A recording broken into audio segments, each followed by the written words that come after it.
Right. Pulivendula అంటే అది ఒక చరిత్ర. ఇద్దరు ముఖ్యమంత్రులను అందించిన చరిత్ర. కొద్దిసేపటి క్రితమే ముఖ్యమంత్రి వైఎస్ జగన్ నామినేషన్ ఇక్కడి నుంచే దాఖలు చేశారు. అంటే మరో చరిత్రకు ఇక్కడి నుంచే అడుగు పడుతోంది. ఆయన మళ్ళీ ముఖ్యమంత్రి కావాలని కోట్లాది మంది ప్రజలు కోరుకుంటున్న వేళ పులివెందుల నుంచి నామినేషన్ పడింది. అంతకు ముందుగా ఆయన ప్రజలను ఉద్దేశించి ప్రసంగించారు. ఇదే అంశానికి సంబంధించి మరిన్ని అప్డేట్స్ అందించేందుకు మా ప్రతినిధి మూర్తి మనకు అందుబాటులో ఉన్నారు. మూర్తి, ఈరోజు ఓవరాల్గా పులివెందుల టూర్ ఎలా జరిగింది? ప్రజల రియాక్షన్ ఎలా ఉంది? ఈశ్వర్, ఆంధ్రప్రదేశ్ రాష్ట్ర ముఖ్యమంత్రి వైఎస్ జగన్మోహన్ రెడ్డి కొద్దిసేపటి క్రితమే పులివెందుల అసెంబ్లీ స్థానం నుంచి నామినేషన్ దాఖలు చేశారు.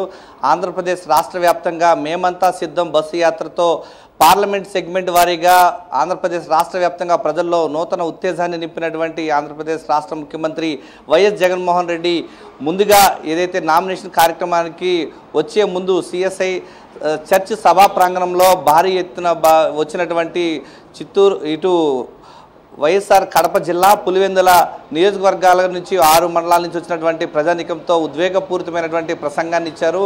పులివెందుల నియోజకవర్గం గురించి, ఇటు కడప జిల్లా గురించి ఎల్లో మీడియా చేస్తున్నటువంటి దుష్ప్రచారం పైన ఆయన తీవ్ర స్థాయిలో ఆగ్రహం వ్యక్తం చేశారు. కుట్ర కుతంత్ర రాజకీయాలకు వైఎస్ కుటుంబం పైన ఏదైతే దుష్ట చతుష్టయంతో పాటు ఇటు ఏదైతే తెలుగుదేశం పార్టీ, బీజేపీ, ఇటు దత్తపుత్రుడు చేస్తున్నటువంటి చీకటి ఆరోపణలకు, అసత్య ఆరోపణలకు తన కుటుంబ సభ్యులను కూడా ఈ యొక్క కుట్ర రాజకీయాలకు లాగి తనపైన విషం చిమ్మే ప్రయత్నం చేస్తూ ఉన్నారు. ఈ యొక్క పులివెందుల అంటే ఒక సక్సెస్ స్టోరీ, పులివెందుల అంటే ఒక నమ్మకం, పులివెందుల అంటే ఒక విజయగాథంటూ ఆంధ్రప్రదేశ్ రాష్ట్ర ముఖ్యమంత్రి ఈ యొక్క పులివెందుల గడ్డ నుంచి ఆంధ్రప్రదేశ్ రాష్ట్ర ప్రజలకు ఒక ఉద్వేగపూరితమైనటువంటి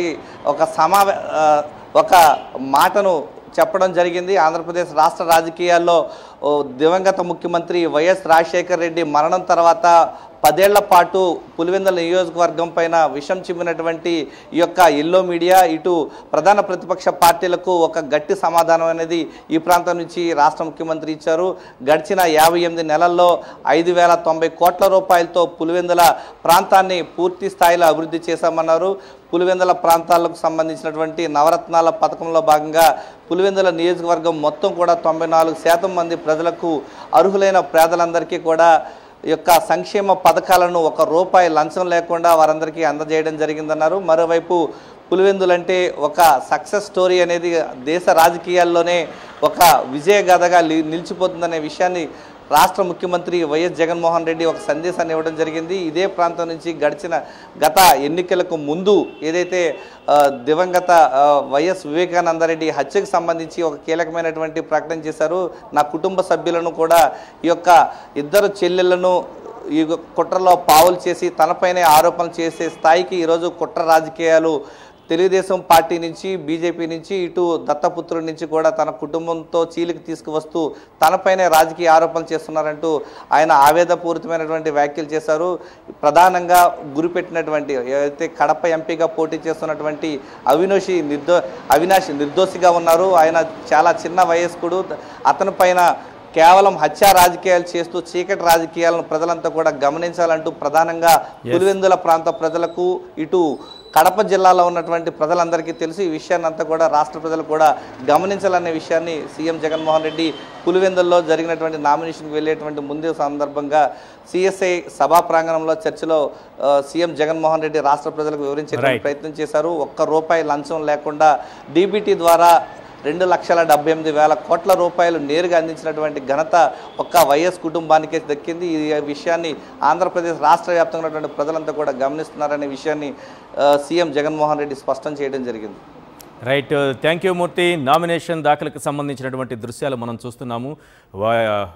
జగన్మోహన్ రెడ్డి గారు తన నామినేషన్ను పులివెందుల నియోజకవర్గానికి సంబంధించి అసెంబ్లీ అభ్యర్థిగా నామినేషన్ దాఖలు చేశారు. ఆ తర్వాత నామినేషన్ పత్రాలపైన ఆయన సంతకం పెట్టారు. ఒకసారి ఆ దృశ్యాలను చూడండి. నామినేషన్ పత్రం పైన ఆయన సంతకం చేస్తున్నటువంటి దృశ్యం అది సాధారణంగా చేస్తున్నటువంటి సంతకంలా లేదు. ఈ రాష్ట్రం పైన, ఈ రాష్ట్ర అభివృద్ధి పైన, ఈ రాష్ట్రం గుండెలపైన చేస్తున్నటువంటి చెరగని ఒక గొప్ప సంతకంలా అది కనిపిస్తోంది.